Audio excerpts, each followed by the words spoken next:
दिल दीवाना हो गया, ओ सावली सूरत में दिल दीवाना हो। सभी लोग बड़े हाथ से ताली बजाते हुए बोली राधा रानी की।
दिल दीवाना हो गया, ओ तीसरा नजरे मिलाना दिल दीवाना हो गया।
तीसरा घुमरो बजाना दिल दीवाना हो गया।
दिल दीवाना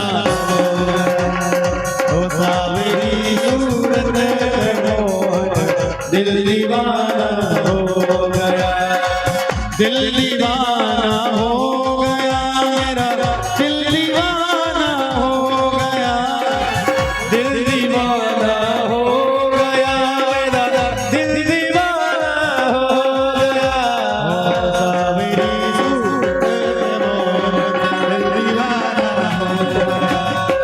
सावरी सूरत मोर दिल दीवाना हो सावरी सूरत मोर दिल दीवाना हो सावरी सूरत मोर दिल दीवाना हो सावरी सूरत मोर दिल दीवाना हो गया राधे राधे राधे राधे राधे राधे राधे राधे वृंदावन में वृंदावन में बरसाने में नंदगांव में नंदगांव में गोवर्धन में गोवर्धन में मानसी गंगा मानसी गंगा जानकारी पानी घाट में जीवन में वेलवन में आलवन में यमुना जी में यमुना जी में तुम भी बोलो तुम भी बोलो राधे राधे राधे राधे राधे राधे राधे राधे राधे राधे राधे राधे राधे राधे राधे राधे राधे राधे राधे जय श्री राधे जय जय श्री राधे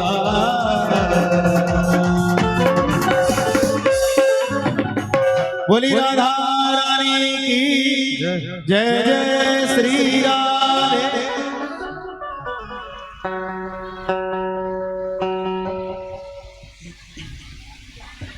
श्री राधे श्री राधे प्रेम से बोलिए राधे राधे। तो इस प्रकार भगवान कपिल ने माता देवहूति को तत्व ज्ञान का उपदेश दिया। माता देवहूति यह उपदेश पाकर इतनी निर्मल हो गई, संपूर्ण जो काम क्रोध इत्यादि विकार थे वह सब दूर हो गए और निर्मल होकर एक नदी के प्रवाह की तरह बहने लगी। भगवान कपिल आश्रम को त्याग कर, ग्रह को त्याग कर दक्षिण दिशा की ओर चल दिए। सुखदेव जी महाराज कहते हैं, हे राजन परीक्षित, मनोस्तु सतरूपायाम तिस्रः कन्याश्च जज्ञिरे आकूतिर्देवहूतिश्च प्रसूतिरित विश्रुता।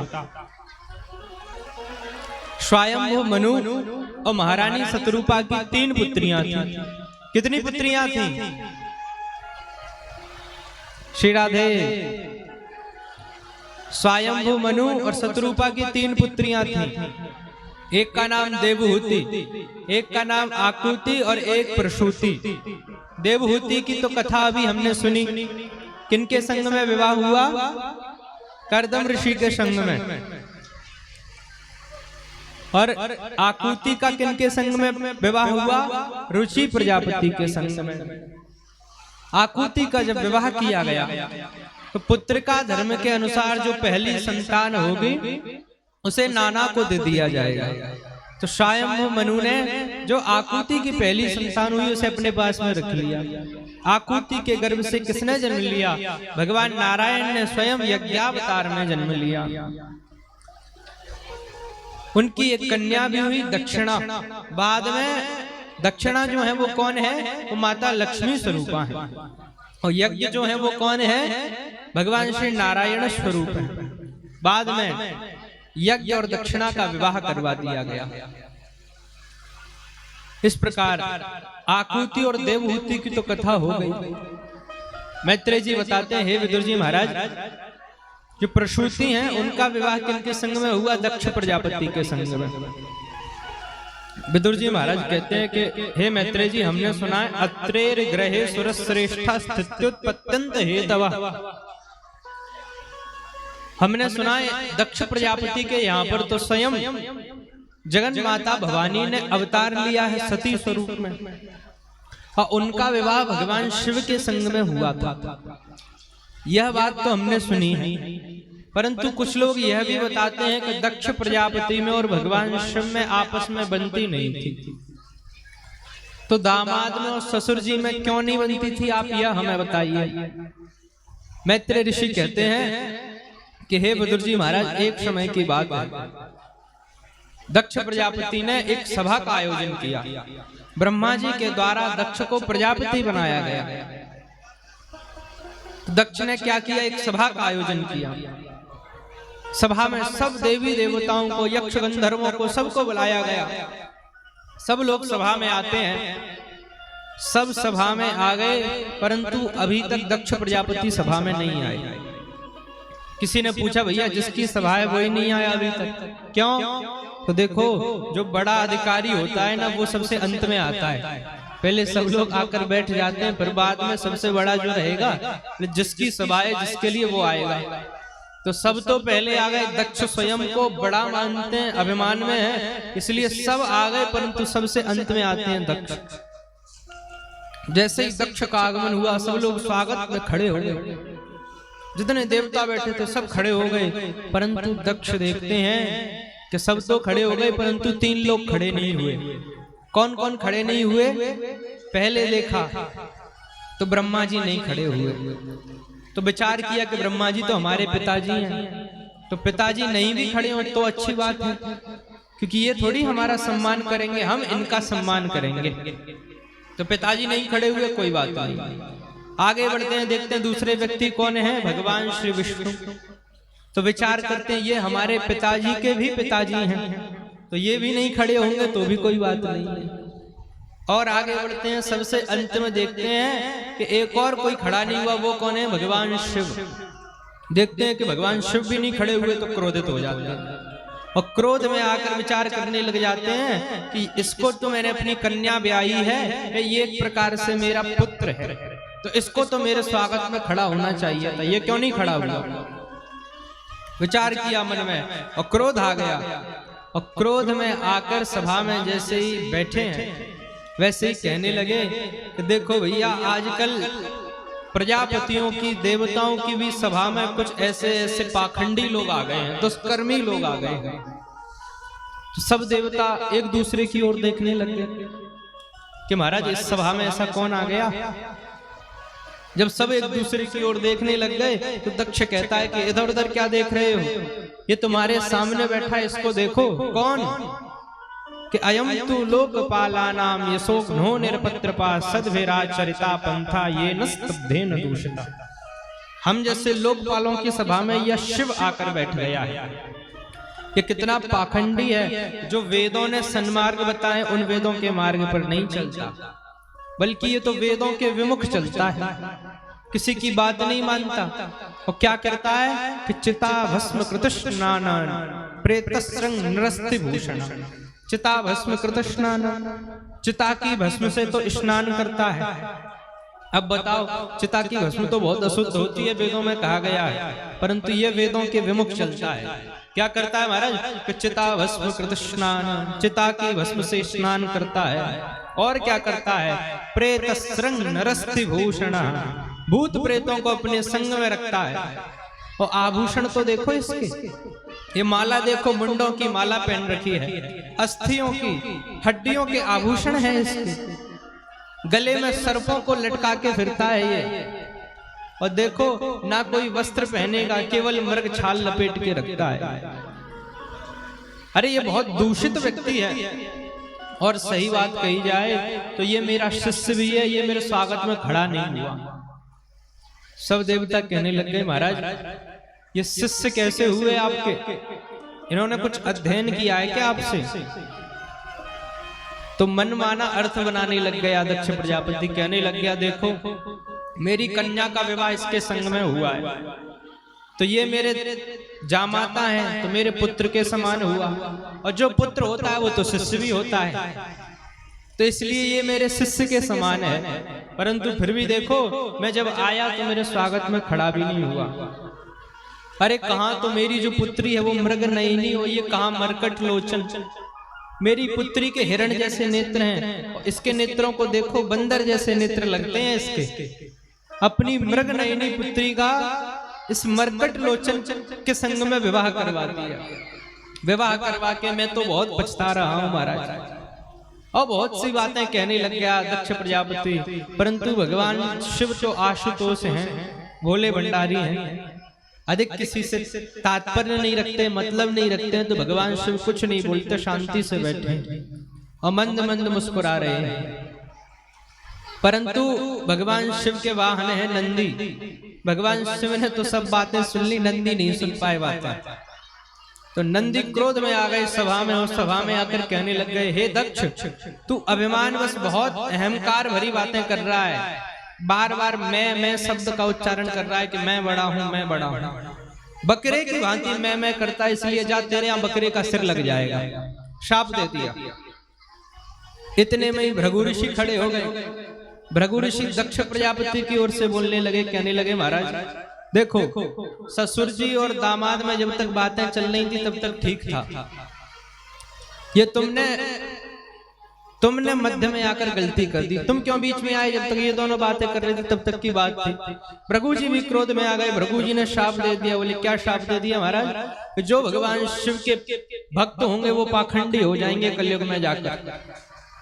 अब तो नंदी और भृगु ऋषि आपस में शाप आदान प्रदान करने लगे हैं। भगवान शिव ने देखा यह सभा अब हमारे लायक नहीं रही है, तो भगवान शिव सब कुछ वहीं छोड़कर कैलाश की ओर चल चले। कैलाश पर पहुंचे बिना नंदी को लिए जब आते हैं तो आते हैं प्रसन्नता से, कैलाश पर आकर विराजित हो जाते हैं। मैया सती को कोई बात नहीं बताते हैं कि ससुराल में क्या हुआ। नहीं, आजकल देखो आप, कहीं कोई दामाद जाए ससुराल में कोई समस्या हो जाए तो देवी जी को तुरंत घर पे आके, अरे आपके घर वाले तो बहुत बुरे हैं, ऐसा ऐसा व्यवहार किया हमारे संग में ये। परंतु भगवान शिव कैसे हैं? देखो व्यवहार उनका आशुतोष है। कितना सब कुछ होने के बाद भी भगवान जब कैलाश पर आए हैं तो मैया सती से कोई शिकायत नहीं, कुछ भी नहीं कह रहे हैं, कुछ भी नहीं कह रहे हैं। और माता सती को पता भी नहीं है, वो पूछ भी नहीं रही है। धीरे धीरे थोड़ा समय बीता। दक्ष प्रजापति ने मन में विचार किया कि मैं प्रजापति बन गया हूँ, लोकपाल बन गया हूँ, अब मुझे ऐसा कोई कार्य करना चाहिए जिससे सब लोगों को पता चल जाए कि मैं प्रजापति हूँ, मैं लोकपाल हूँ। तो विचार किया क्या करूं? तो विचार आया कि एक बहुत बड़ा यज्ञ कर देता। तो यज्ञ का आयोजन रखा गया। दक्ष ने सबको निमंत्रण पत्र भेजा, छोटे से छोटे देवी देवता को आगमन भेजा, बुलाया गया, परंतु भगवान शिव के घर पत्र नहीं गया। अब सब लोग कैलाश पर्वत से आकाश मार्ग से उड़ उड़ कर जा रहे हैं। जब सब लोग जाते हैं तो माता सती सबको देख रही हैं। उनके यहाँ तो निमंत्रण पत्र नहीं आया, उनको पता भी नहीं है कहाँ जा रहे हैं, क्यों जा रहे हैं। माता सती पूछती हैं, कह रहे कहाँ जा रहे हो? देवियां कहती हैं, कह रहे मैया आपको पता नहीं है, आपके पिताजी के यहाँ बहुत बड़े यज्ञ का आयोजन हुआ है, क्या आपके यहाँ बुलावा नहीं आया? मैया सती कहती है, नहीं नहीं, हमारे यहाँ बुलावा क्यों नहीं आएगा, हमारे यहाँ भी बुलावा आया है, परंतु हम भी जाएंगे, हम तो आपसे पूछ रहे थे आप कहाँ जा रहे हो। ऐसा कहकर मैया ने बात को टाल दिया। और सब देवी देवता जानते हैं कि भगवान के यहाँ बुलावा नहीं आया शिव के यहाँ। सब फिर भी यज्ञ में जा रहे हैं, सब यज्ञ में जा रहे हैं। इधर माता सती को जब पता चला कि हमारे पिताजी के यहाँ यज्ञ हो रहा, तो जब पिताजी के यहाँ कोई कार्य होता है तो जो पुत्री होती है उसके मन में बड़ी इच्छा होती है कि हम पिता के घर जाएं, कार्य में सम्मिलित हो सकें, आनंद लेंगे पिता के घर पर। मैया सती के मन में भी यह बात है कि हम पिताजी के यहाँ जाएंगे तो खूब आनंद लेंगे। तो मैया सती भगवान शिव के पास आती हैं और भगवान शिव से पूछने लगती हैं। और क्या कह रही हैं भगवान शिव से? भगवान शिव से कह रही हैं कि प्रजापतिस्ते ससुरस्य साम्प्रतम निर्यापितो यज्ञ महोत्सवः किल वयं च तत्राभिसराम वामते यद्यर्थितानि विबुधा व्रजन्ते। मैया कह रही हैं कि प्रजापतिस्ते ससुरस्य साम्प्रतम, ये नहीं कह रही हैं हमारे पिताजी के यहाँ यज्ञ हो रहा है, बल्कि क्या कह रही हैं कि प्रजापतिस्ते ससुरस्य साम्प्रतम, हे प्रभु, आपके ससुर जी के यहाँ बहुत बड़ा आयोजन हो रहा है। आपके ससुर जी के यहाँ बात को मनवाने के लिए कि आपके ससुर जी के यहाँ बहुत बड़ा आयोजन हो रहा है, क्या आप उस आयोजन में नहीं जाएंगे? तो भगवान शिव कहते हैं, देखो देवी, कोई निमंत्रण पत्र तो आया नहीं है और बिना बुलावे के कहीं जाना नहीं चाहिए, तो हम कैसे जाएं? तो माता सती कहती हैं, अरे प्रभु कैसी बात करते हो, निमंत्रण पत्र आए ना आए, परंतु फिर भी पिता के घर जाने के लिए कौन सा निमंत्रण पत्र चाहिए? ये तो हमारे पिता का घर है, यहाँ तो कभी भी आ सकते हैं, कभी भी जा सकते हैं। भगवान शिव कहते हैं, देखो देवी ऐसी बात है। ऐसा कहकर भगवान शिव ने संपूर्ण वृत्तांत सुना कि ऐसा ऐसा आचार विचार हमारे मध्य में हुआ। तो मैया सती तो मुस्कुराने लगी और मुस्कुराते हुए कह रही, अरे प्रभु, ये तो ससुर और जामाता में ये सब बातें तो होती रहती हैं, तो सामान्य बातें हैं, आप इतनी सी बात के लिए मान रहे हो? अरे आप चलिए हमारे संग में, हम पिताजी से बात करेंगे, वो आपसे क्षमा याचना भी मांग लेंगे। भगवान शिव बहुत मना करते हैं, बोले नहीं देवी, देखो हम तो नहीं जाएंगे क्योंकि निमंत्रण पत्र नहीं आया। तो मैया सती कहती है, देखो प्रभु, आप चल रहे हो तो चलो, नहीं हम तो चली जाएंगे। भगवान शिव कुछ नहीं बोलते, नेत्र बंद कर लेते हैं, समाधि में चले गए। अब मैया जानती है कि समाधि लगी नहीं है, ये जान के नेत्र बंद करके बैठे हैं। तो मैया कहने लग जाती है, प्रभु यदि नेत्र नहीं खोलोगे तो हम तो आपसे बिना पूछे ही चले जाएंगे। भगवान शिव नेत्र नहीं खोलते, मैया जाने लग जाती हैं। जब थोड़ी दूर निकल गई तो भगवान ने नेत्र खोल के देखे कि सच में तो नहीं चली गई, और जैसे ही नेत्र खोले मैया वापस आ गई। भगवान ने फिर नेत्र बंद कर लिए। मैया कहती है, देखो प्रभु, यदि आज्ञा दे रहे हो तो ठीक है, नहीं तो हम बिना आज्ञा के ही चले जाएंगे। और मैया ऐसा कहकर वहां से जब जाने लगी तो भगवान शिव ने पीछे से अपने गणों को भेज दिया, नंदी भृंगी इत्यादि गणों को संग में भेज दिया कि अब ये मानेंगे नहीं देवी जी वहां जाएगा, इसलिए काम करो तुम भी संग में चले जाओ। नंदी भृंगी मैया के संग में चल दिए हैं। जब मैया अपने पिता के दक्ष के यज्ञ में पहुंचती हैं तो देखती हैं कि वहां पर छोटे से छोटे देवता का स्थान है, परंतु भगवान शिव का कोई स्थान नहीं है। वहां पर यज्ञ कुंड में कितनी परिधि होती हैं? 3 मेखलाएं होती हैं, एक लाल, एक सफेद, एक काली। सफेद भगवान विष्णु की, लाल ब्रह्मा जी की, और काली जो होती है वो भगवान रुद्र की होती है। परंतु भगवान रुद्र की वहां पर मेखलाई नहीं है, केवल 2 मेखलाओं के कुंड बने हैं, सफेद और लाल। जब भगवान रुद्र का कोई स्थान नहीं है तो मैया सती अपने चारों तरफ देखती हैं, कोई बात नहीं कर रहा। जो देवता हैं, देवियां हैं, सब उनकी हंसी उड़ा रहे हैं। कोई तो उंगली दिखाता है, कहता है देखो बिना बुलाए आ गए। कोई हंसी उड़ा रहा है, कोई हास्य कर रहा है। पिताजी सामने से निकल गए, कोई बात नहीं करते हैं माता सती से। माता सती से केवल उनकी माता ने बात की। अब मैया सती ने विचार किया कि अब अपने स्वामी से बिना आज्ञा लिए यहाँ आई हूँ और यहाँ अपमान भी हो गया, अब दोबारा अपने स्वामी के घर जा नहीं सकती और अपने पिता के घर रह नहीं सकती। इसलिए मैया ने कहा कि हे दक्ष, यह तूने बहुत गलत किया है। तू जानता ही क्या है शिव के बारे में? अरे वो आशुतोष हैं, परम मंगलकारी है, इसलिए मैं इस देह को त्याग रही हूँ। क्यों? क्योंकि ये तेरे द्वारा दिया गया है। किनकी पुत्री हैं? दक्ष की पुत्री हैं, तो उनके द्वारा यह देह दिया गया, इसलिए मैं इसको त्याग रही हूँ। मेरा अगला जन्म जो होगा वो भले ही किसी पत्थर के यहाँ हो जाए, परंतु तेरे जैसे दुष्ट के यहाँ ना हो। ऐसा कहकर वहां पर मैया ने अग्नि समाधि ले ली। जैसे अग्नि समाधि ली है, नंदी भृंगी ने जैसे देखा कि मैया ने अग्नि समाधि ले ली, क्रोधित हो गई नंदी भृंगी, और जो यज्ञ पांडाल लगे हुए, मंडप लगे हुए, उन सबको उखाड़ उखाड़ कर फेंकने लगे। भृगु ऋषि ने देखा कि जो नंदी भृंगी हैं बहुत परेशान कर रहे हैं, तो भृगु ऋषि ने मंत्रों से देवताओं को बुलवाया और उन देवताओं ने मार मार कर नंदी भृंगी को भगा दिया। जब नंदी भृंगी को भगा दिया, इधर नंदी भृंगी से पहले ही श्री नारद जी महाराज कैलाश पर्वत पर पहुंच गए और कैलाश पर्वत पर जाकर भगवान शिव को देवर्षि नारद बताते हैं कि हे प्रभु, माता सती ने समाधि ले ली है। जैसे ही पता चलता है अग्नि समाधि ली है, तो भगवान क्रोधित हो गए।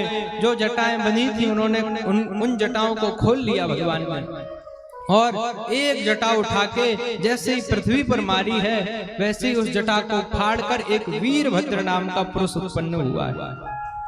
वीरभद्र भगवान शिव के समान ही तेजस्वी है, नेत्रों में नेत्र बिल्कुल लाल हैं और मुख पर क्रोध झलक रहा है। जैसे वीरभद्र उत्पन्न हुआ वैसे भगवान शिव से कहा कि प्रभु मुझे आज्ञा दीजिए, मेरी उत्पत्ति क्यों की है, मेरा क्या कार्य है, मुझे क्या करना है।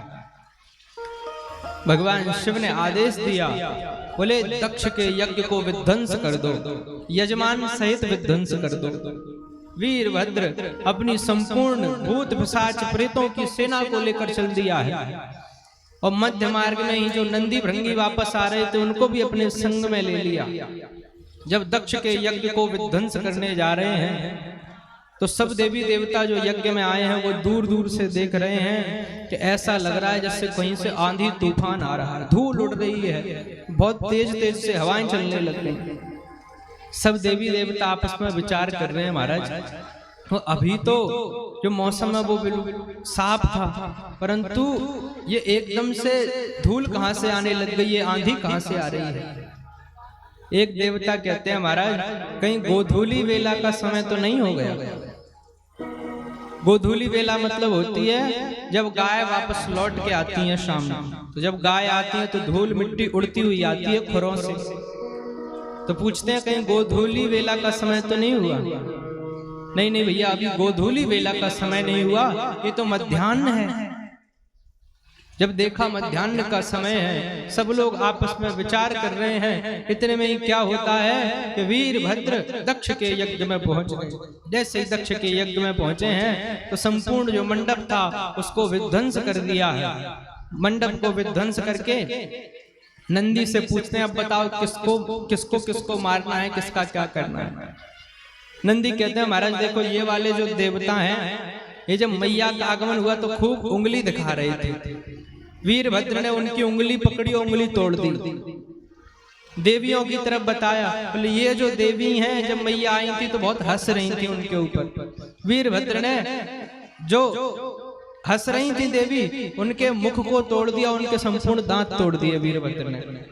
फिर नंदी कहते हैं, महाराज अभी तो एक और व्यक्ति रह गए हैं। कौन? भृगु ऋषि। भृगु ऋषि क्या कर रहे थे उस समय में? बोले दाढ़ी पर हाथ फेर फेर के मंत्र बोल रहे थे बहुत। वीरभद्र जाते हैं और दाढ़ी और मूछों को पकड़ते हैं और दोनों को पकड़ के उखाड़ के फेंक देते हैं। ले अब कौन रह गया है? बोले अब मुख्य व्यक्ति रह गया है। कौन? दक्ष। बोले अब दक्ष का भी कुछ करना पड़ेगा। दक्ष जैसे ही आया, वीरभद्र ने तलवार निकाली है और सिर को धड़ से अलग कर दिया। जो सिर था वो यज्ञ कुंड में जाकर गिर गया है और धड़ वहीं पर गिर गया। और इस प्रकार संपूर्ण यज्ञ को विध्वंस करके वीरभद्र पुनः कैलाश लौट कर आ गए। जब कैलाश पर आए, इधर सब देवी देवता जो हैं, किसी का हाथ टूट गया, किसी का पैर, किसी का मुख टूट गया, किसी के नेत्र फूट गए हैं, किसी के दांत टूट गए हैं। सब देवी देवता ब्रह्मा जी के पास में पहुंचे। ब्रह्मा जी से जाकर कहते हैं, पितामह बोले यह जो यज्ञ प्रारंभ हुआ है इसका समापन भी आवश्यक है, तो किसी भी प्रकार से इस यज्ञ का तो समापन करवाओ महाराज। पितामह ब्रह्मा सभी देवी देवताओं को लेकर नारायण के पास में जाते हैं, नारायण से निवेदन करते हैं। भगवान नारायण कहते हैं, भैया देखो ऐसे यज्ञ में नहीं जाना चाहिए जो उचित अवस्था में नहीं हो रहा हो। अनुचित प्रकार से कोई कार्य हो रहा हो तो उस जगह पर, उस स्थान पर नहीं जाना चाहिए। इसलिए हम तो नहीं गए, फिर आप लोग क्यों गए? ऐसा समझाकर भगवान नारायण सभी को लेकर संग में ब्रह्मा जी को लेकर कैलाश पर आ पहुंचे।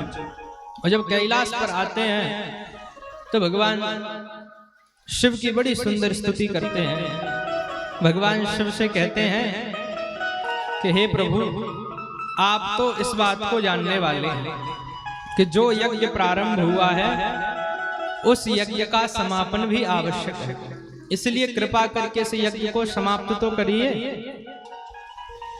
अब भगवान शिव कहते हैं, बोले समाप्त तो कर दे, परंतु जो यजमान है वो तो मृत्यु को प्राप्त हो गया। अब उसका जो सिर था वो तो यज्ञ कुंड में जाकर गिर गया, तो उसके सिर को दोबारा से जोड़ेंगे कैसे? तो नंदी कहते हैं महाराज यदि वो सिर नहीं मिलता है तो एक काम करें, हम एक सिर लेके आते हैं। भगवान कहते हैं लेके आओ। नंदी दौड़ के जाते हैं और क्या करते हैं, एक बकरे का सिर लेकर आ जाते हैं। तो भगवान ने वो बकरे का सिर दक्ष के धड़ पर जोड़ दिया, और जैसे ही दक्ष के धड़ पर जोड़ा है तो दक्ष मैं करने लग गया, बोल नहीं पा रहा। भगवान शिव ने उसको बोलने की शक्ति दी। तब दक्ष ने बड़ी सुंदर भगवान शिव की स्तुति की है। जितने भी देवताओं के हाथ पैर टूट गए हैं सबको भगवान शिव ने पुनः सही किया। अंत में भृगु ऋषि आते हैं, कहते हैं महाराज बोले जब तक हमारा भी कुछ कीजिए। बोले क्या करें? बोले वीरभद्र महाराज ने हमारी दाढ़ी उखाड़ कर फेंक दी थी, और जब तक हम दाढ़ी पर हाथ नहीं फेरते हैं तब तक मंत्र नहीं बोलते हम, तो हमारे यहाँ दाढ़ी लगवा दो किसी से। तो भृगु ऋषि क्या भगवान शिव ने बकरे की दाढ़ी लगवाई। तदुपरांत ब्रह्मा जी ने भगवान शिव को एक सांत्वना दी। ब्रह्मा जी कहते हैं कि एसते रुद्र भागोस्तु यदुच्छिष्टो धरस्य वै। ब्रह्मा जी कह रहे हैं कि एसते रुद्र भागोस्तु यदुच्छिष्टो धरस्य वै। हे भगवान रुद्र, जो यज्ञ के अंत में सामग्री बचेगी उस सामग्री पर भगवान रुद्र आपका ही अधिकार होगा। इस प्रकार भगवान शिव को सांत्वना दी। भगवान तो भोले भंडारी हैं, बहुत जल्दी शीघ्र प्रसन्न हो गए, और प्रसन्न होकर उस यज्ञ को पूर्ण करवाया है। जब यज्ञ पूर्ण हुआ है तो यज्ञ के पूर्ण होते ही भगवान श्री नारायण प्रकट हो गए। जैसे ही नारायण प्रकट हुए सब लोग मिलकर नारायण की स्तुति करने लगे।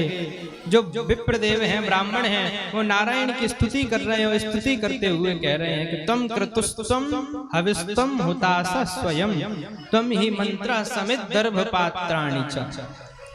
बड़ी सुंदर स्तुति है, प्रेम से बोलिए राधे राधे। ब्राह्मण देवता भगवान की क्या स्तुति कर रहे हैं।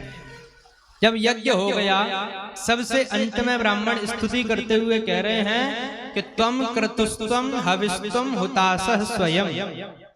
महाराज देखो, करवाने वाले भी आप हो, कराने वाले भी आप हो, करने वाले भी आप हो। ये तीनों प्रकार से आप ही हमसे कार्य करवा रहे हो। यदि हमसे किसी भी प्रकार से कोई त्रुटि हो जाती है तो वो त्रुटि हमारी नहीं होगी बल्कि आपकी होगी, आप ये समझ लीजिए।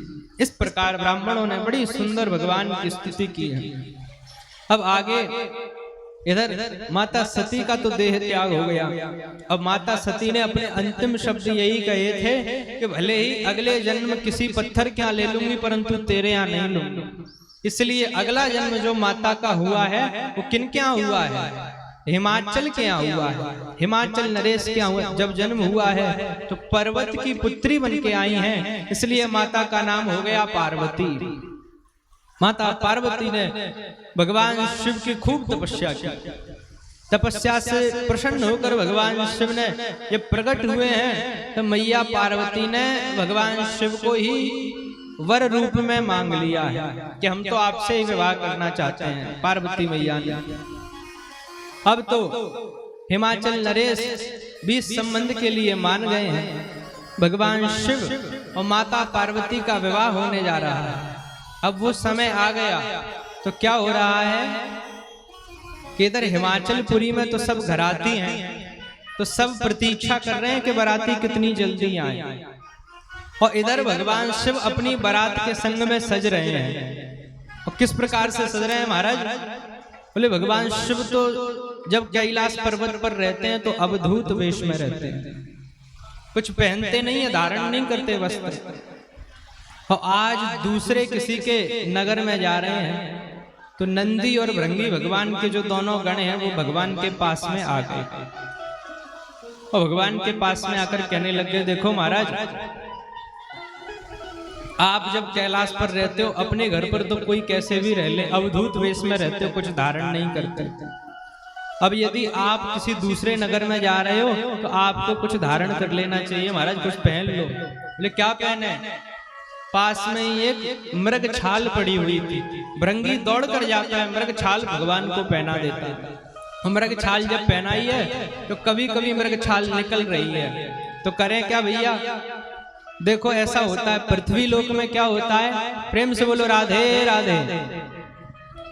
ये सब तो सामान्य बातें हैं, इन पर आप ध्यान मत दीजिए, तो होता रहता है। आप कथा पर ध्यान दीजिए। बोले वृंदावन बिहारी लाल की जय हो। तो क्या हो रहा है महाराज, जब भगवान को मृग छाल पहनाई तो पहना तो दी, परंतु बार बार निकल जाए। तो नंदी कहते हैं महाराज देखो, भूलोक पे यदि कोई कुछ धारण करता है, ढीला होता है, तो क्या करते हैं कि बेल्ट लगा लेते हैं, परंतु कैलाश पर्वत पर इन सब वस्तुओं की सुविधा नहीं है, क्या करें। तो भृंगी दौड़ कर जाता है, एक छोटे से सर्प को पकड़ कर ले आता है और कहता है महाराज इस सर्प को कमर में बांध दो। तो नंदी ने क्या किया कि भगवान शिव की कमर में उस सर्प को बांध दिया। उसके बाद में अब भगवान शिव से दोनों नंदी और भृंगी कहते हैं देखो प्रभु, अब आप बारात में जा रहे हो तो दूल्हे की भांति सज लो पहले, क्योंकि जब तक दूल्हे की भांति आप सजोगे नहीं तब तक दूल्हा नहीं लगोगे, और दूल्हा नहीं लगोगे तो फिर आनंद नहीं आएगा।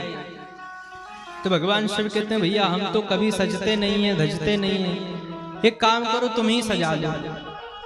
तो नंदी कहते हैं क्या करें पहले। तो भृंगी दौड़ कर जाता है श्मशान घाट में से ताजी ताजी सफेद सफेद चिता की भस्म लेकर आ जाता है। बोले ये क्या है महाराज, बोले ये पाउडर है, और नंदी को दिया। नंदी ने वह पानी में घोलकर और भगवान शिव को लपेट दिया। तो भगवान कैसे हो गए कि कर्पूर गौरम, जिस प्रकार कपूर सफेद होता है उसी प्रकार भगवान शिव भी सफेद हो गए उस भस्म से। फिर कहते हैं महाराज अब बोले ये तो लग गया, अब और क्या करना है। बोले अब महाराज भगवान को माला पहनानी है। बोले माला काहे की बनाए। तो समीप में ही वासुकी नाग था, नंदी ने वासुकी नाग को पकड़ा और भगवान शिव के गले में डाल दिया। बोले भैया नाग की माला हो गई। बोले अब क्या रह रहा है। बोले अभी तो भगवान ने कानों में कुंडल नहीं पहने हैं, तो कुंडल काहे के बनाए। भृंगी दौड़ कर जाता है और कैलाश पर्वत से दौड़ के 2 बिच्छुओं को लेकर आ जाता है। बोले महाराज ये रहे कुंडल। तो बिच्छुओं के कुंडल बना देते हैं। बोले महाराज अब बाजूबंद रह रहे हैं, बाजूबंद काहे के बनाए। भृंगी दौड़ कर जाता है, 2 छोटे छोटे सांप पकड़ के लाता है और बाजूबंद पहना देता है सांपों को। बोले अब और क्या रह रहा है। बोले महाराज एक और चीज की कमी है। क्या। बोले दूल्हा दूल्हा जब तक नहीं लगता जब तक उसके मस्तक पर उसके सिर पर सेहरा नहीं होता। तो सेहरा तो पुष्पों से बनता है, फूलों से बनता है। तो अब क्या करें महाराज, फूल कहाँ ढूंढे। भृंगी कहता कोई बात नहीं है मैं सब व्यवस्था कर दूंगा। भृंगी दौड़ कर जाता है और छोटे छोटे 10-20 सर्प पकड़ के ले आता है और सर्पों का ही सेहरा बनाकर भगवान शिव को पहना दिया है और भगवान शिव को इस प्रकार से सजा दिया है। और दोनों भगवान शिव को जब लेकर चल दिए हैं तो कहते हैं महाराज ये बारात कुछ ज्यादा छोटी नहीं है। क्यों। बोले इस बारात में कोई बाराती नहीं है, एक तो भृंगी, एक नंदी और एक स्वयं दूल्हा। तो बारात में जब तक और लोग नहीं होते तब तक आनंद नहीं आता। तो भगवान शिव कहते हैं महाराज अब बारातियों की व्यवस्था कैसे करें। तो भृंगी कहते हैं आप चिंता मत करो, बारातियों की व्यवस्था मैंने पहले से ही कर रखी है। लेकिन बारातियों की व्यवस्था कर रखी है भूत प्रेतों की। एक दिन की बात है, भूत प्रेत बैठकर रो रहे थे। भृंगी ने उनसे पूछा महाराज रोते क्यों हो। तो भूत प्रेत कहते हैं देखो भैया शादियों का सीजन चल रहा है और हमें कोई अपने संग में ले जाता नहीं है बारात में। पंडित जी पहले ही मंत्र बोल देते हैं तो हमें तो भागना पड़ता है। अब कोई हमें बारात में नहीं ले जाता तो आनंद नहीं आता। तो भृंगी ने कहा देखो भैया जिस दिन हमारे स्वामी की हमारे प्रभु की बारात जाएगी उस दिन हम तुम्हें अवश्य ले चलेंगे बारात में। तो आज उन्हीं भूत प्रेतों की बारात को बुला लिया है और भूत प्रेतों की बारात के संग में सब नाचते गाते हुए आगे बढ़ रहे हैं। अब जैसे ही आगे बढ़ने लगे तो कहते हैं महाराज दूल्हा जो होता है वो तो घोड़े पर बैठ के जाता है, अब घोड़ा तो है नहीं हमारे यहाँ तो क्या करें। तो नंदी कहता है चिंता मत करो हम तो हैं। तो नंदी तुरंत अपने वृषभ रूप में आ जाते हैं और नंदी के ऊपर भगवान बैठ गए। सबसे आगे आगे भगवान चल रहे हैं और ये सब भूत प्रेत पीछे नाचते गाते हुए जा रहे हैं। तो भूत प्रेतों ने कहा महाराज कि भगवान शिव तो आगे आगे जा रहे हैं, यदि ये आगे आगे जाएंगे तो हम नाचते गाते रहे, यदि हमारे प्रभु हमको देखेंगे नहीं तो आनंद कैसे आएगा। तो भृंगी कहता है महाराज क्या करें। तो भगवान शिव क्या करते हैं कि भगवान शिव नंदी पर उल्टे बैठ जाते हैं और नंदी की पूंछ पकड़ लेते हैं। नंदी आगे की ओर चल रहा है और भगवान पीछे सब बारातियों के दर्शन करते हुए चल रहे हैं। सब भूत प्रेत गाने लग गए हैं, खूब सुंदर सुंदर भजन गाते हुए हिमाचल नरेश के यहाँ जाने लगे हैं। भोले जी ससुराल चले, भोले जी ससुराल चले, भोले जी ससुराल चले, भोले जी ससुराल चले।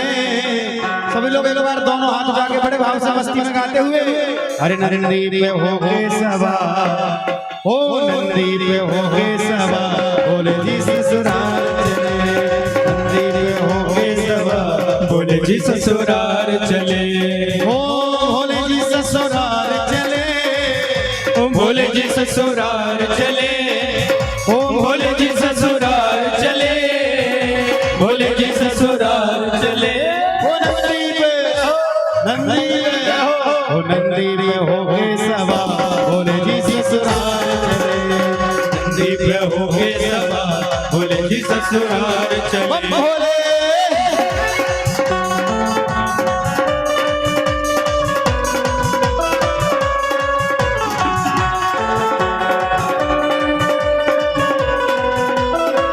हरि बोल।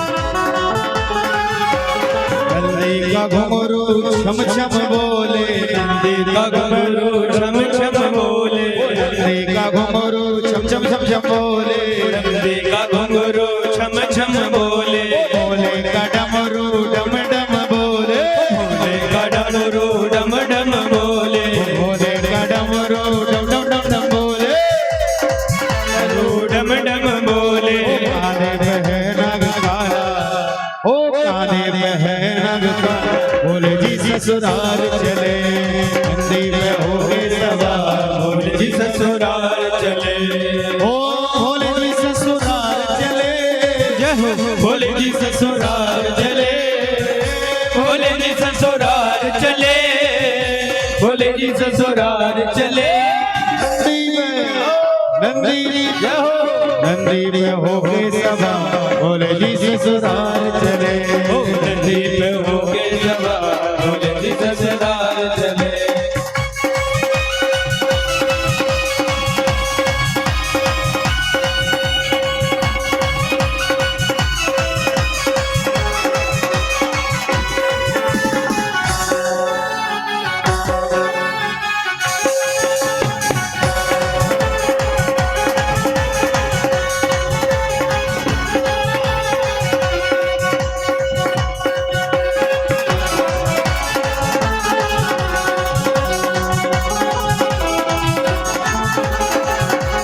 भात भात के देख बराती,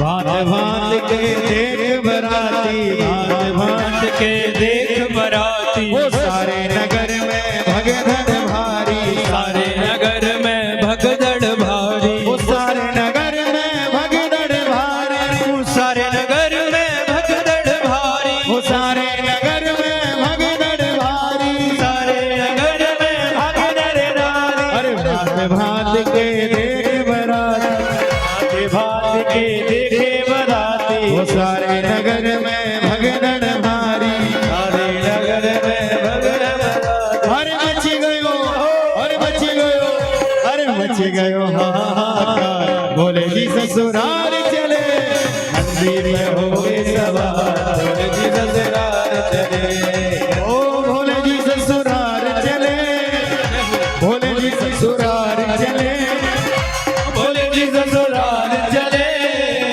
भोले जी ससुराल चले। वो नंदी में, हो नंदी में, हो नंदी में हो गए सवार, भोले जी ससुराल चले, नंदी में हो गए सवार, भोले जी ससुराल चले। हरि बोल। हम बोले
नंदी में हो गए सवार, ओ नंदी में हो गए सवार, बोले जी ससुराल चले, नंदी में हो गए सवार, बोले जी ससुराल चले, नंदी में हो गए सवार, बोले जी ससुराल चले, नंदी में हो गए सवार, बोले जी ससुराल चले, नंदी में हो गए सवार, बोले जी ससुराल चले, नंदी में हो गए सवार, बोले जी ससुराल। ओम नमः शिवाय, हरि ओम नमः शिवाय, ओम नमः शिवाय, ओम नमः शिवाय, ओम नमः शिवाय, हरि ओम नमः शिवाय, ओम नमः शिवाय, ओम नमः शिवाय, ओम नमः शिवाय, हरि ओम नमः शिवाय, ओम नमः शिवाय,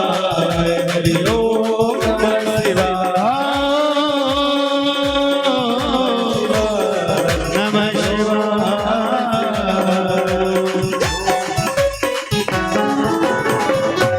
बोले शंकर भगवान की जय जय श्री राम। नमः पार्वती बले हर हर महादेव। श्री राम।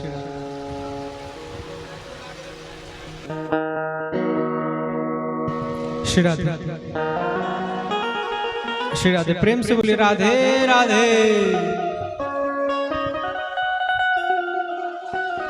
इस प्रकार भगवान श्री शिव शंकर अपने संग में अपनी बारात को लेकर और हिमाचल नरेश की नगरी की ओर चल दिए हैं। अब सब जो हिमाचलपुर वाले हैं, सब घराती हैं, सब स्वागत के लिए खड़े हुए हैं। जो माता पार्वती की मैया है सुनैना, वो थाली लेकर खड़ी है आरती की कि कब शिव जी का आगमन होगा और वो आरती करके उनका स्वागत करेंगे। तो देखो भैया, भगवान शिव की बारात में बाराती कैसे हैं, ऐसे ऐसे बाराती हैं।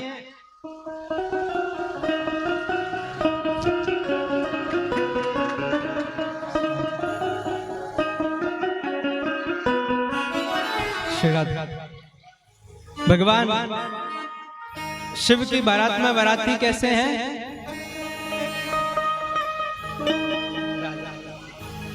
कि कुछों के यहाँ तो सिर नहीं है और कुछों के यहाँ केवल सिर ही सिर है। एक तो ऐसा बाराती है कि उसका शरीर ही नहीं है, केवल उसका सिर ही सिर है। तो वो बेचारा चल फिर तो पाता नहीं है, तो क्या करते हैं जो संगी हैं उसके साथी हैं, वो क्या करते हैं, कोई उसमें एक चरण प्रहार करता है तो वो लुढ़कते लुढ़कते उधर चला जाता है। कोई उधर से एक मार देता है तो इधर आ जाता है, कोई इधर से मार दे तो उधर चला जाए। वो पूरी बारात में ऐसे ही भ्रमण कर रहा है, केवल सिर ही सिर है उसके यहाँ पर। इतने में क्या होता है महाराज, बोले चलते चलते जो हिमाचल नरेश का नगर है वहां पर पहुंच गए हिमाचलपुर में। और जैसे ही वहां पर पहुंचे हैं तो जो सबसे पहले जब बारात आती है किसी भी नगर में, तो सबसे पहले बारात को देखने के लिए, बारात के दर्शन के लिए कौन जाता है, पहले जाते हैं छोटे छोटे बालक बच्चे। तो बारातियों को देखने के लिए पहले छोटे छोटे बालक बच्चे वहां पर पहुंच गए सबसे आगे। और आगे जाकर देखें, हम देखेंगे भैया बाराती कैसे, दूल्हा कैसा है। और जैसे ही दूल्हा को देखा और जब बारातियों को देखा तो बच्चे तो डर के मारे भागने लगे। और भागते भागते सब भीतर नगर में घुस गए हैं और कह रहे हैं भैया जितनी जल्दी हो सके कपाट बंद कर लो, खिड़कियां बंद कर लो और भीतर मत आने दो, ना बारात को ना बारातियों को। सब लोग पूछे भैया ऐसा क्या हो गया, अब बारात में ऐसा कौन आ गया है जो किसी को भीतर ना आने दें। बोले जब तक बारात नहीं आ जाएगी, दूल्हा नहीं आ जाएगा, तब तक कैसे कपाट बंद कर ले। बोले यदि एक बार वो यहाँ पर आ गए तो हम लोग यहाँ पर रह नहीं पाएंगे, हमें यहाँ से भागना पड़ेगा महाराज। बालक बहुत समझाते हैं, नहीं समझते हैं। इतने में क्या होता है कि जो वो भूत था ना, जिसके केवल सिर ही सिर, किसी ने एक जोर से चरण प्रहार किया है और जो मैया आरती की थाली लेकर खड़ी थी उसी थाली में आकर उसका सिर गिरता है। और जैसे ही सिर गिरा है वैसे ही सब के सब भगदड़ मच गई है, सब डर के भागने लग गए हैं, कह रहे हैं ये कैसी बारात है महाराज। और जब तक बारात देखी थी तब तक तो ठीक था, और जैसे ही दूल्हा को देखा है तो दूल्हा को देखते हैं कि आभूषण तो अस्थियों के हैं और कपड़ा क्या पहन रखा है, बोले केवल मृग छाल पहन रखी है और माला उसने सर्पों की बना रखी है, कुंडल उसके बिच्छुओं के हैं, सहरा उसका सर्पों का है। जैसे ही भगवान शिव के इस स्वरूप को देखा है, सब लोग डर के मारे वहां से भागने लग गए और सब भाग रहे हैं। इधर बाद में श्री ब्रह्मा जी महाराज आकर समझाते हैं, भगवान शिव की महिमा बताते हैं। तब जाकर माता पिता मानते हैं और माता पार्वती का विवाह भगवान शिव के संग में संपन्न करवाते हैं। विवाह संपन्न हो रहा है, सब जो बाराती हैं वो आते हैं और भोजन करने के लिए बैठ गए हैं। अब भोजन करने के लिए तो बैठ गए, परंतु जो घर आती हैं वो परोसने के लिए ना आए बारातियों को। कहते हैं महाराज देखो वो रखा है भोजन और वहीं से स्वयं उठाते चलो, स्वयं पाते चलो, कोई परोसने वाला नहीं है, सब डर के भाग गए। तो स्वयं जो भूत प्रेत हैं वो सब, कोई तो खीर के उसमें कढ़ाई में कूद रहा है, कोई सब्जी के भगोने में कूद रहा है, कोई हलवे की कढ़ाई में कूद रहा है, सब कूद कूद कर खाने लग गए हैं। इधर भगवान शिव का जैसे विवाह संपन्न हुआ है तो माता पार्वती की एक सखी है, तो वो सखी नहीं डरती किसी से, बड़ी निडर सखी है, तो बिना डरे भगवान शिव के पास में आ जाती है। अब विवाह तो संपन्न हो गया, ये सखी बड़ी निडर है, सब लोग तो डर डर के भाग रहे हैं, परंतु ये सखी आती है कि मैं देखूं दूल्हा कैसा है। सखी जाती है और भगवान शिव के पास में जैसे ही जाती है तो भगवान शिव से नेग मांगने लग जाती है, इनाम मांगती है कि कुछ हमें इनाम दो। कभी कहते हैं कैसे आ रही है सखी कि अरे आई एक सखी स्वाभिमान लिए डोले डोले, बोली दूल्हा जी यह पान तो चबाई, बोली दूल्हा जी यह पान तो चबाई, हो गया विवाह वधु पाई है विमल, अब रीति नीति से मेरा नेग तो चुकाई। कह रही आई एक सखी स्वाभिमान लिए डोले डोले, कहती ये पान लेकर आए हैं, इस पान को खा लो महाराज, परंतु अब रीति नीति से जो हमारा नेग है ना, जो हमारा इनाम है उसे तो दो। भगवान शिव कहते हैं देखो देवी, हम तो वनों में रहने वाले, पहाड़ पर्वतों पर रहते, हमारे पास में कुछ नहीं है, क्या दें? सखी कहती नहीं कुछ तो देना पड़ेगा, चाहे कुछ।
चले गए क्या, आप बुला रहे हैं इतनी देर से, आप आ रहे हो तो यार मैं फोन तो रखना करे अपने को नहीं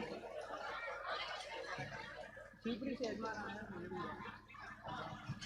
बोले भैया बोले बढ़िया विश्राम में रहे, मुझे ज़्यादा हो रहा है, चलते रहने ऐसे दिन कली भागो मारो।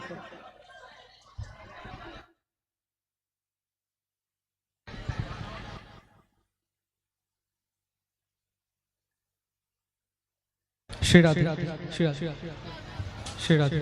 बोल वृंदावन बिहारी लाल की, श्री राधा वल्लभ सरकार की, श्री राधा रमण सरकार की।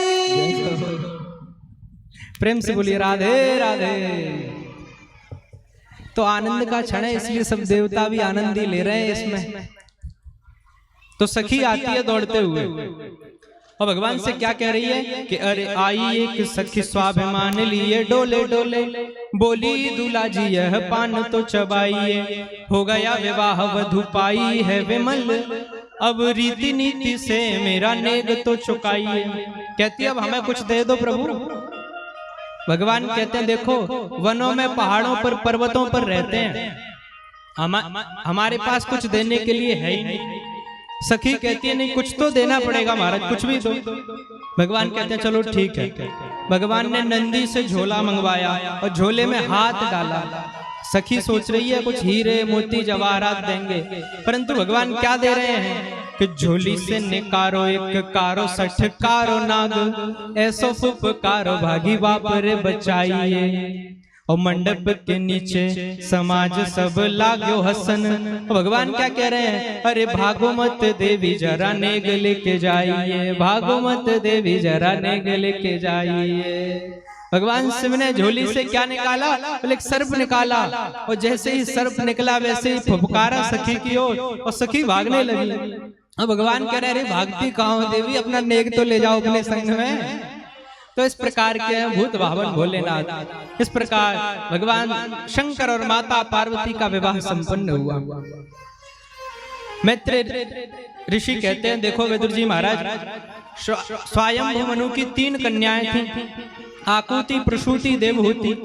आकुति का विवाह रुचि प्रजापति के संग में, प्रसूति का दक्ष प्रजापति के संग में, और देवहूति का कर्दम ऋषि के संग में विवाह हुआ था। अब जो स्वयं मनु के पुत्र हैं उनकी वंशावली का वर्णन करते हैं। स्वयं मनु के 2 पुत्र हैं, एक हैं प्रियव्रत, एक हैं उत्तानपाद। उत्तानपाद जो हैं विदुर जी महाराज पूछते हैं महाराज हमने सुना है जो ये उत्तानपाद जी हैं इनके यहाँ श्री ध्रुव जी महाराज ने जन्म लिया था, और ध्रुव जी ने बाल्यकाल में ही केवल 6 वर्ष की अवस्था में ही भगवान नारायण को पा लिया था। तो उन्होंने कैसे नारायण को पा लिया, आप हमें ये कथा और सुनाइए। श्री मैत्रेय ऋषि सुनाने लगते हैं, कह रहे हैं हे विदुर जी महाराज, उत्तानपाद के यहाँ 2 पत्नियां हैं, एक का नाम है सुनीति, एक का नाम है सुरुचि। सुनीति उन्हें इतनी प्रिय नहीं है, सुरुचि ज्यादा प्रिय है। क्यों? क्योंकि पहले सुनीति से विवाह हुआ, परंतु सुनीति के यहाँ कोई पुत्र नहीं था। फिर बाद में जब पुत्र नहीं था तो उन्होंने सुरुचि से विवाह किया। जब सुरुचि से विवाह किया तो इधर सुनीति के यहाँ पुत्र हो गया। श्री राधे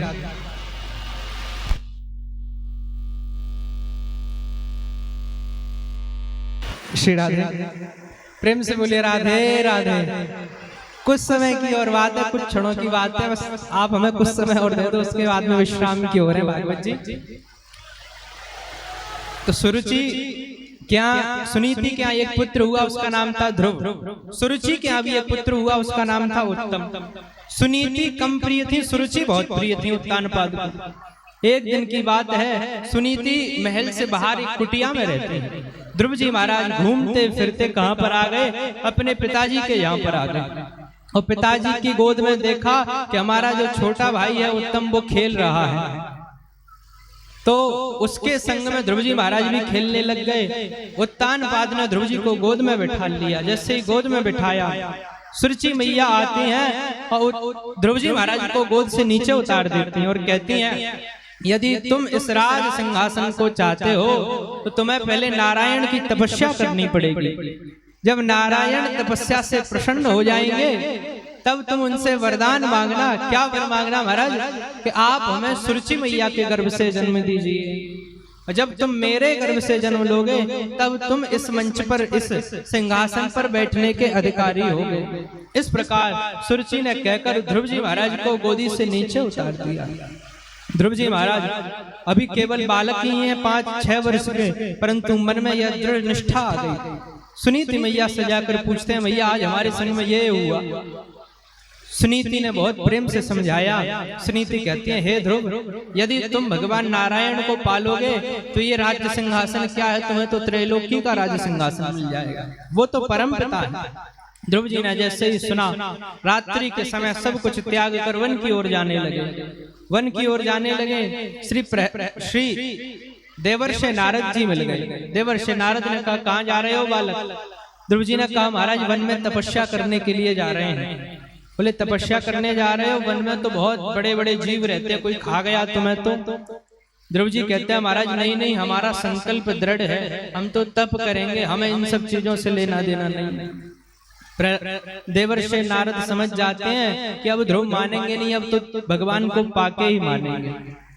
नारद जी महाराज कहते हैं बोले अच्छा एक बात बताओ, तुम तपस्या करने तो जा रहे हो परंतु तुम्हें मंत्र पता है कि किस मंत्र की तपस्या करनी है?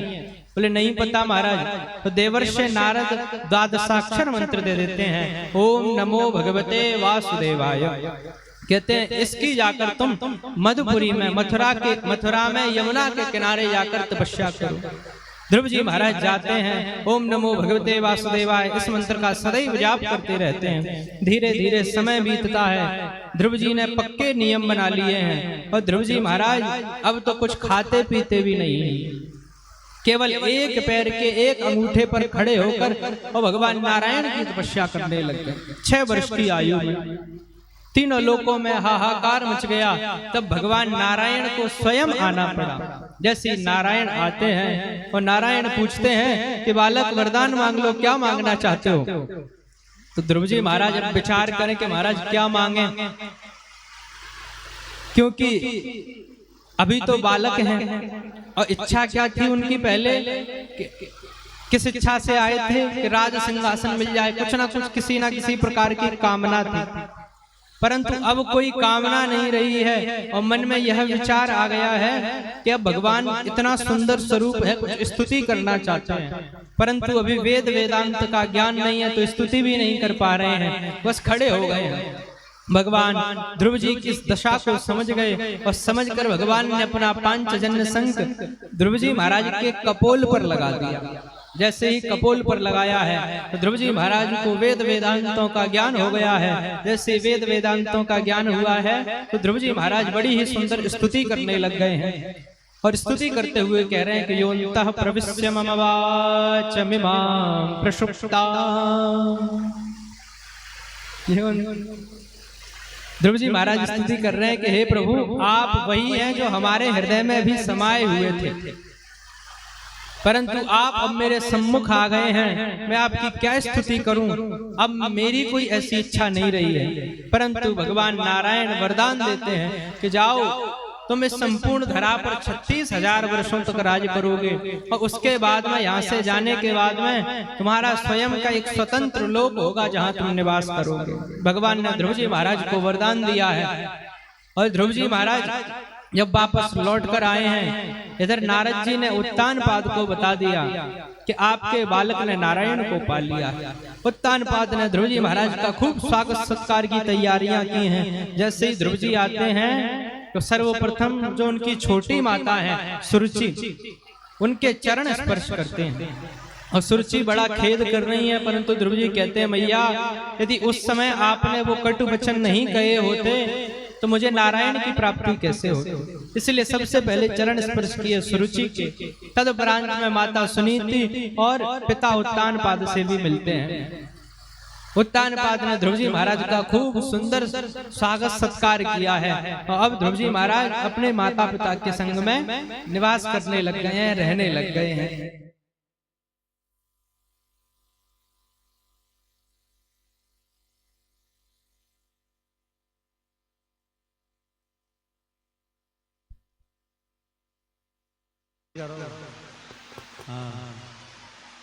चलने दो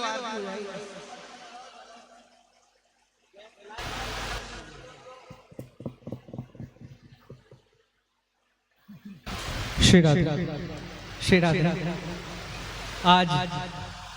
आज की कथा को तृतीय दिवस की आज कथा है। आज बड़ी मंगलमय वेलाएं, आनंद आ रहा है महाराज। देखो ऐसा है कि यदि किसी मांगलिक कार्य में, शुभ कार्य में यदि वर्षा हो जाती है तो ये समझ लो कि देवता भी प्रसन्न है। और ऐसी बात है, श्रीमद् भागवती वार्ता सुराणाम अपि दुर्लभा। ये जो भागवत जी की कथा है ये तो देवताओं को भी दुर्लभ है, तो किसी ना किसी प्रकार से आने के तो बहाने ढूंढेंगे ही वो। तो कभी वर्षा के रूप में, कभी वायु के रूप में, कभी ना कभी किसी ना किसी प्रकार से इस पांडाल में आएंगे ही। तो आप इसकी चिंता मत कीजिए। आज तृतीय दिवस की कथा को यहीं श्री ध्रुव जी के चरित्र पर विश्राम देते हैं। कल चतुर्थ दिवस की कथा ध्रुव जी से आगे बढ़ाएंगे। और कल तो बड़ा आनंद आएगा क्योंकि चतुर्थ दिवस भी है। कल हमारे यहाँ आनंद का भी आगमन हो जाएगा, कन्हैया का जन्मोत्सव कल हम मनाएंगे। आज की कथा को यहीं पर विश्राम। सब लोग ध्रुव जी महाराज के दर्शन करते रहिए, झांकी का आनंद लेते रहिए। और सब लोग अब आरती की ओर बढ़ते हैं। बोल वृंदावन बिहारी लाल की जय हो।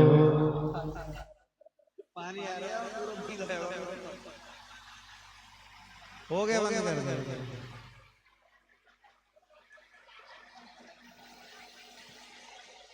पानी आ रहा है उसमें, अब सद जाएगा ना, लफड़ा हो जाएगा, बज नहीं पाएगा। अरे कुछ नहीं है, ऐसे लगना चाहिए, ऐसे लगी है, पानी भर जाता है। पंडित जी हाँ, अरे वो तो होता रहेगा, कोई जाएगा नहीं।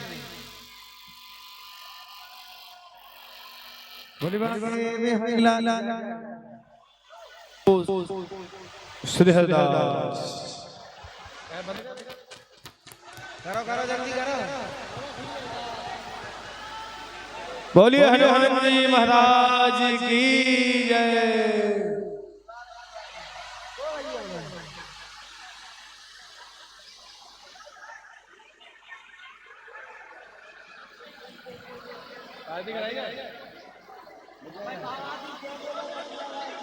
बोल पटिया वाले बाबा की, बोल पटिया वाले बाबा की जय।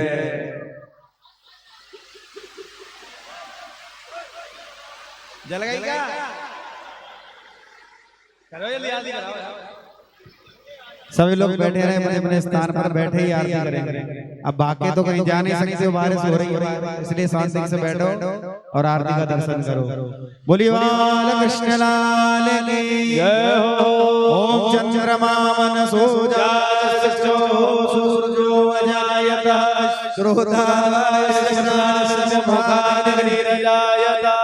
और जो भी भक्त ध्रुव जी महाराज का पूजन करना चाहता है तो बड़े श्रद्धा के साथ आरती हो जाएगी और पूजन भी करते रहेंगे बड़े भाव से।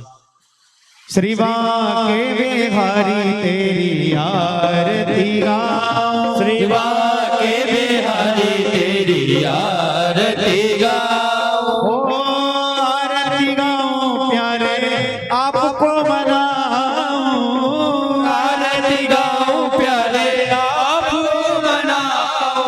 ओ आरती गाओ प्यारे आपको मनाओ, आरती गाओ प्यारे आपको मनाओ। श्री बांके बिहारी तेरी आरती गाओ, श्री बांके बिहारी तेरी आरती गाओ। ओ चरणों से निकली है गंगा प्यारी, चरणों से निकली है गंगा प्यारी। ओ जिसने सारी दुनिया तारी, जिसने सारी दुनिया तारी। उन चरणों में शीस नवाओ, श्री बांके बिहारी तेरी आरती गाओ। और मुकुट तेरे शीश पे सोहे, मुकुट तेरे शीश पे सोहे। ओ प्यारी बंसी मेरो मन मोहे, प्यारी बंसी मेरो मन मोहे। हो जा छवि पे बलि बलि जाओ, श्री बांके बिहारी तेरी आरती गाओ। व्यासदास के नाथ आप हो, व्यासदास के नाथ आप हो। सुख दुख जीवन प्यारे साथ आप हो, सुख दुख जीवन प्यारे साथ आप छवि मैं तो मन में बसा श्री बाके बिहारी तेरी आरती गाओ हो संग सो है ब्रसु भान दुलारी संग सो है ब्रसु भान दुलारी ललिता में साखा सखियां प्यारी ललिता में साखा सखियां प्यारी हो वास सदा वृंदावन पाओ श्री बाके बिहारी तेरी आरती गाओ श्री बाके बिहारी तेरी आरती गाओ श्री बाके बिहारी तेरी आरती गाओ बाके बिहारी तेरी आरती गाओ बाके बिहारी तेरी आरती गाओ भरपूर गौरव करुणावतार कंसाल सारम भुजगेंद्रहारम सदा वसंतम हृदयारविंदे भवं भवानी सहितं नमामि त्वमेव माता पिता त्वमेव वरदो च सखा त्वमेव विद्या द्रविणं त्वमेव सर्वं मम देव देव बोलते जाना रे हरि का नाम थोड़ा थोड़ा लेते जाना रे हरि का नाम थोड़ा थोड़ा ओ लेते जाना कल जल्दी आना लेते जाना कल भी आना लेते जाना रे बोलते जाना रे हरि का नाम थोड़ा थोड़ा लेते जाना रे हरि का नाम थोड़ा थोड़ा बोलते जाना रे हरि का नाम थोड़ा थोड़ा ओम जलेन शीतले गरुडं वस्वै देवादिवन्दनं यौ हौ शान्तिरन्तरिक्षगं शान्ति